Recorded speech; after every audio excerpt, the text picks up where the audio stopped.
Cardiff University is in the middle of an important development in their Brain Research Centre. What might look like just a building site now will in early 2016 be a new building for the Cardiff University Brain Research Imaging Centre, which will be home to brand new, unique technology.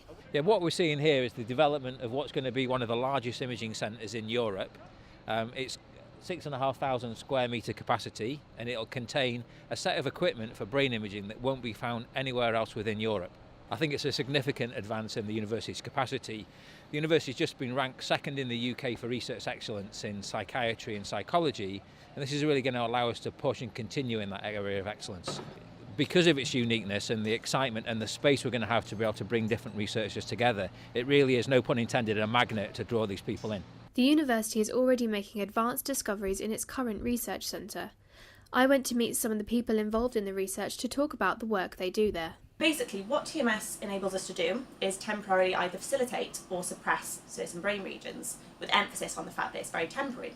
So what I'm going to do is stimulate Helen's motor part of her brain, so the part of the brain that's responsible for hand movements, and hopefully we should see some finger twitches. So if you just relax your hand, please. Okay.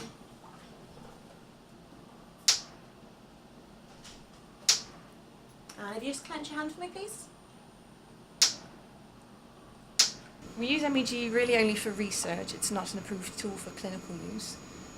But we get groups of people in with a particular disorder, mental health disorder or a neurological disorder, and then we try and compare their brain activity to healthy people who don't have the disorder, and that way we can tell what changes in the brain, either with particular tasks or in the background as well. But without the new development, researchers would soon outgrow their current technologies. The centre is producing new findings so often that it needs new technology to continue the research.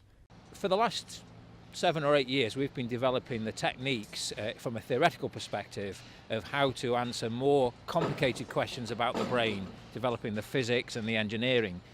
But what we've been hitting is a hard technological limit. So we know how to do things, we just don't have the hardware to do that.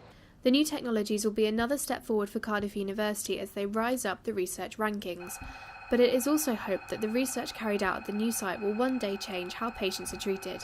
I mean, it's not going to have an immediate impact on treatment, but by assembling more and more pieces of the jigsaw and understanding what goes wrong at what particular time in the progress of disease, it's going to help us to improve our targeting of drug delivery, drug treatments, and indeed there's considerable interest from external companies, pharma, wishing to partner with us to try to explore and improve drug development.